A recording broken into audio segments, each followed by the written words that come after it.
تمام جانوروں میں کتا ہی کیوں جنت میں جائے گا؟ جب شیطان مردود کو حضرت آدم علیہ السلام کو سجدہ کرنے کا حکم دیا گیا تو اس نے حقارت سے آدم علیہ السلام پر تھوک دیا تھا۔ ابلیس کا تھوک آدم علیہ السلام کے پیٹ پر گرا تھا، تو اس کے بعد اللہ تعالیٰ نے جبرائیل علیہ السلام کو اس جگہ سے مٹی نکالنے کا حکم دے دیا تھا۔ پھر اللہ سبحانہ تعالیٰ نے اس مٹی سے کتے کو۔ ناظرین، آپ سے گزارش ہے کہ ویڈیو کو آخر تک لازمی دیکھیے گا اور میرے چینل کو گرو کرنے میں میرا ساتھ دیجیے۔ بسم اللہ الرحمن الرحیم۔ پیارے دوستو، کہا جاتا ہے کہ کتے کی پیدائش حضرت آدم علیہ السلام کے پیٹ کی مٹی سے کی گئی، جبکہ کچھ روایات میں بھی بتایا گیا ہے کہ کتے کی پیدائش حضرت آدم علیہ السلام کی پیدائش کے فوراً بعد ہی ہوئی ہے، بلکہ اکثر اوقات ہمیں یہ بھی سننے کو ملتا ہے کہ جس گھر میں کتے کو پالا جاتا ہو تو اس گھر میں رحمت کا فرشتہ داخل نہیں ہوتا۔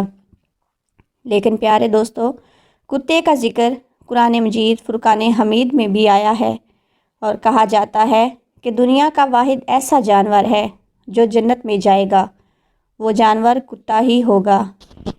لہٰذا ان سب باتوں کو ملحوظ خاطر رکھتے ہوئے آج کی اس ویڈیو میں آپ جان پائیں گے کہ کتا کس صورت میں جنت میں داخل ہوگا اور اصحاب کہف کے ساتھ غار میں آخر کتے کو ہی کیوں بھیجا گیا۔ حضرت آدم علیہ السلام کی پیدائش کے فوراً بعد کتے کو پیدا کرنے کی کیا وجہ بنی تھی؟ اس ویڈیو میں آپ کو یہ بھی بتائیں گے کہ کتا اور شیطان مردود میں ایسا کیا تعلق ہے کہ جس کی وجہ سے مذہب اسلام کتے کو گھر میں پالنے سے منع کرتا ہے، اور آخر کتا ہی انسان پر کیوں بھونکتا ہے۔ پیارے دوستو، سب سے پہلے تو یہ جان لیں کہ جس گھر میں کتا ہو تو اس گھر میں رحمت کا فرشتہ کیوں داخل نہیں ہوتا۔ اس کے بارے میں حدیث شریف میں ایک واقعہ آتا ہے کہ حضرت میمونہ رضی اللہ تعالی عنہا فرماتی ہیں کہ ایک مرتبہ حضور نبی کریم صلی اللہ علیہ وآلہ وسلم نیند سے بیدار ہوئے تو آپ صلی اللہ علیہ وآلہ وسلم بہت افسردہ اور پریشان تھے۔ میں نے پوچھا کہ نبی خدا، کیا بات ہے؟ آج آپ کی کیفیت بدلی ہے۔ تو آپ صلی اللہ علیہ وآلہ وسلم نے ارشاد فرمایا کہ جبرائیل علیہ السلام نے رات کو آنے کا وعدہ کیا تھا، لیکن وہ مقررہ وقت پر آئے نہیں۔ تو نبی کریم صلی اللہ علیہ وآلہ وسلم کو اس سے پریشانی لاحق ہوئی کہ حضرت جبرائیل علیہ السلام تو وعدہ خلافی نہیں کر سکتے، تو ان کے نہ آنے کی کیا وجہ ہو سکتی ہے؟ پورا دن اسی طرح گزر گیا۔ پھر آپ صلی اللہ علیہ وآلہ وسلم کو خیال آیا کہ آپ صلی اللہ علیہ وآلہ وسلم کی چارپائی کے نیچے کتے کا ایک بچہ بیٹھا تھا۔ آپ صلی اللہ علیہ وآلہ وسلم نے اس کو اٹھوایا اور اس جگہ کو صاف کر کے وہاں چھڑکاؤ کیا گیا۔ اس کے بعد حضرت جبرائیل علیہ السلام تشریف لائے تو آپ صلی اللہ علیہ وآلہ وسلم نے مقررہ وقت پر نہ آنے کی شکایت کی۔ تو حضرت جبرائیل علیہ السلام نے عرض کیا، یا رسول خدا صلی اللہ علیہ وآلہ وسلم، آپ کی چارپائی کے نیچے کتا بیٹھا ہوا تھا اور ہم اس گھر میں داخل نہیں ہوتے جس گھر میں کتا یا تصویر ہو، بلکہ ایک اور حدیث میں یوں ملتا ہے کہ نبی کریم صلی اللہ علیہ وآلہ وسلم نے ارشاد فرمایا، جو شخص شکار یا ریوڑ کی حفاظت یا کھیتی کی حفاظت کے لیے کتا پالتا ہے تو اس کے اجر سے ایک رات کم کیا جاتا ہے۔ پیارے دوستو، ثابت ہوا کہ فرشتوں کے گھر میں داخل نہ ہونے اور برتن ناپاک کرنے اور دوسری بہت سی وجوہات پر کتا گھر میں رکھنے سے منع کیا گیا ہے۔ جب گھر میں کتا پالا ہوا ہوتا ہے تو وہ گھر والوں کی بے خبری میں کھانے پینے کے برتن وغیرہ میں منہ ڈالتا رہتا ہے، اور ظاہر ہے گھر والے چونکہ بے خبر ہوتے ہیں، اس لیے وہ ان برتنوں کو دھوئے بغیر ہی ان میں کھانا کھاتے پیتے ہیں۔ لیکن مذہب اسلام نے صرف 3 صورتوں میں کتا گھر میں رکھنے کی اجازت دی ہے۔ نمبر 1، یعنی شکار، کھیتی باڑی یا مویشیوں کی حفاظت کے لیے کتا گھر میں پالا جا سکتا ہے۔ ناظرین گرامی، کتے کی پیدائش کے متعلق یہ بھی جان لیں کہ مذاہب کی قدیم کتابوں میں لکھا ہے کہ شیطان یعنی ابلیس پہلے ایک جن ہوا کرتا تھا اور اللہ سبحانہ تعالیٰ نے اس کی عبادت کی وجہ سے اسے فرشتوں میں شامل کر لیا تھا اور اسے ان کا سردار بنا دیا تھا۔ اس کے بعد اس کی ریاضت کا سلسلہ جاری رہا۔ اس کائنات کا کوئی ایسا ٹکڑا نہیں تھا جس پر ابلیس یعنی شیطان نے سجدہ نہ کیا ہو۔ یہ ان سجدوں، ان ریاضتوں، ان عبادات کا نتیجہ تھا کہ اللہ سبحانہ تعالیٰ نے ابلیس کو فرشتوں کا سردار بنایا، لیکن پھر ابلیس غرور و تکبر کا شکار ہو گیا اور اس نے حضرت آدم علیہ السلام کو سجدہ کرنے سے انکار کر دیا۔ جب اللہ سبحانہ تعالیٰ نے حضرت آدم علیہ السلام کو مٹی سے بنایا تو سب کو کہا کہ ان کو سجدہ کیا جائے، لیکن ابلیس کے اندر ایک غرور تھا۔ اس نے کہا کہ میں تو آگ سے بنایا گیا ہوں، یہ مٹی سے بنا ہے، تو میں اسے کیوں سجدہ کروں؟ اس نے حضرت آدم علیہ السلام کو سجدہ کرنے سے انکار کر دیا اور یہاں سے نیکی اور بدی کی طاقتوں کے درمیان جنگ کی شروعات ہو گئی۔ قدیم صحائف نے لکھا ہے کہ جب ابلیس کو حضرت آدم علیہ السلام کو سجدہ کرنے کا حکم دیا گیا تو اس نے حضرت آدم علیہ السلام پر حقارت سے تھوک دیا تھا۔ شیطان کا تھوک حضرت آدم علیہ السلام کے پیٹ پر گرا تھا اور اس کے بعد اللہ سبحانہ تعالیٰ نے حضرت جبرائیل علیہ السلام کو تھوک والی جگہ سے مٹی نکالنے کا حکم دے دیا تھا۔ حضرت جبرائیل علیہ السلام نے یہ مٹی نکالی تو حضرت آدم علیہ السلام کے پیٹ پر ایک چھوٹا سا سوراخ بن گیا۔ یہ سوراخ ناف کی صورت میں آج بھی ہمارے پیٹ پر موجود ہے۔ اللہ سبحانہ تعالیٰ نے اس ناف کی مٹی سے جس پر شیطان نے تھوکا تھا اس سے کتے کو تخلیق کیا تھا۔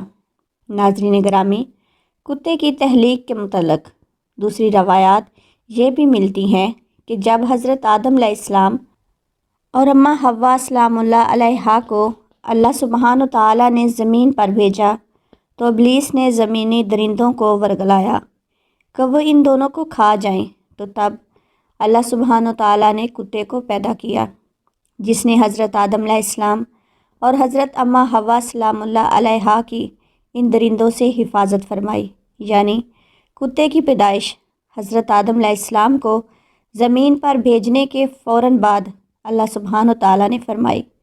ناظرین گرامی، کتے میں 3 خصلتیں ہوتی ہیں۔ یہ انسان سے محبت کرتا ہے۔ کتا انسان سے محبت کیوں کرتا ہے وہ بھی آج کی اس ویڈیو میں ہم آپ کو بتاتے ہیں، کیونکہ انسان بھی مٹی سے بنا ہوا ایک پتلا ہے اور کتا بھی مٹی سے بنا ہے، اس لیے کتا انسان سے محبت کرتا ہے۔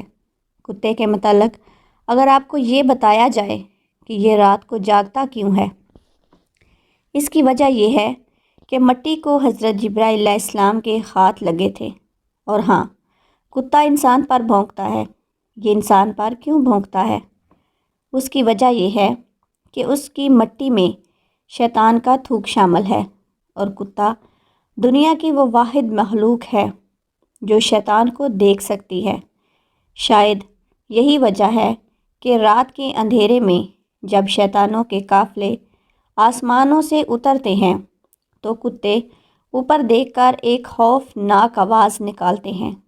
ناظرین گرامی، غیر مسلم اقوام خاص طور پر یورپ میں اب تو کتے کو گھر کا ایک فرد سمجھا جاتا ہے۔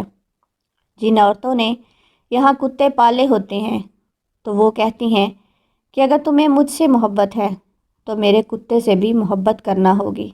یہاں تک کہ یورپ میں کتوں سے محبت اب حرام کاریوں میں بدل چکی ہے۔ بس یہ بات یاد رکھیں، کتا چاہے کتنا ہی وفادار کیوں نہ ہو، اگر آپ نے کھیتی کی حفاظت، شکار یا اپنے جانوروں کے ریوڑ کی حفاظت کے لیے نہیں پالا تو پھر روزانہ آپ کی اجر سے 1 قیراط کم کیا جائے گا۔ اور یہ بھی یاد رکھیے، حضور نبی کریم صلی اللہ علیہ وآلہ وسلم نے 1 قیراط کو احد پہاڑ سے تشبیہ دی ہے۔ اب آپ خود اندازہ کر لیجئے کہ کس قدر اجر آپ روزانہ کی بنیاد پر گنوا رہے ہیں، اپنا اجر ضائع کر رہے ہیں۔ اللہ سبحانہ تعالیٰ نے سورہ اراک میں بلغم بن باورہ جو کہ ایک نیک اور عابد شخص تھا، پھر اس نے نفس کے سکون اور دنیا پرستی کے کام شروع کیے، تو پھر اللہ سبحانہ تعالیٰ نے اس کو کتے سے تشبیہ دی ہے، اور وہ روز قیامت کتے کی شکل میں دوزخ میں داخل کیا جائے گا، اور اصحاب کہف کا کتا بلغم بن اورا کی شکل میں جنت میں داخل کیا جائے گا۔ اور حضور نبی کریم صلی اللہ علیہ وآلہ وسلم نے کالے کتے کو شیطان کہا ہے، بلکہ طبی ماہرین کے مطابق ناپاک جانوروں کو پالنا بیماریوں کا باعث بنتا ہے۔ خطرناک جراثیم اور وبائیں جانوروں سے انسانوں میں منتقل ہوتی ہیں۔ حضور نبی کریم صلی اللہ علیہ وآلہ وسلم نے تو آج سے 1400 سال پہلے ہی جو احکام بتائے، آج کی جدید سائنس سے اس کی تصدیق ہو رہی ہے۔ طبی ماہرین کے متفقہ رائے ہے کہ جانوروں میں پائے جانے والے خطرناک جراثیم انسانوں میں منتقل ہوتے ہیں، جو وباؤں کے پھیلنے کا باعث بنتے ہیں، اور اسلام کی روح سے کتا ایک ناپاک جانور ہے۔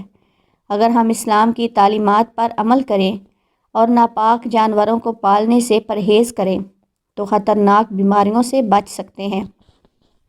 افسوس کی بات یہ ہے کہ آج کتوں، بلیوں اور دوسرے ناپاک جانوروں کو پالنے کا فیشن بن چکا ہے، بلکہ پالتو جانوروں کو اسٹیٹس سے سمبل سمجھا جاتا ہے۔ ناظرین گرامی، اسلام نے مسلمانوں کو حکم دیا ہے کہ جس برتن میں کتا منہ ڈال دے اسے پاک کرنے کے لیے 7 مرتبہ دھویا جائے۔ ایک روایت میں 8ویں بار مٹی سے پاک کرنے کے الفاظ بھی ملتے ہیں۔ آج کی سائنس ہمیں بتاتی ہے کہ کتے میں انتہائی خطرناک جراثیم پائے جاتے ہیں، جو برتن کو بار بار دھونے سے ہی ختم ہو سکتے ہیں۔ آپ اندازہ لگائیں، اسلام نے یہی بات آج سے 1400 سال پہلے بتا دی، جب سائنس کا وجود تک نہ تھا۔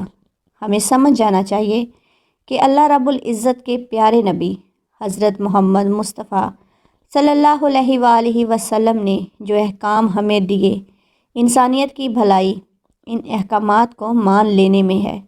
اس کے مقابلے میں اپنی عقل کے گھوڑے دوڑا کر دلائل دینے سے گریز کرنا چاہیے۔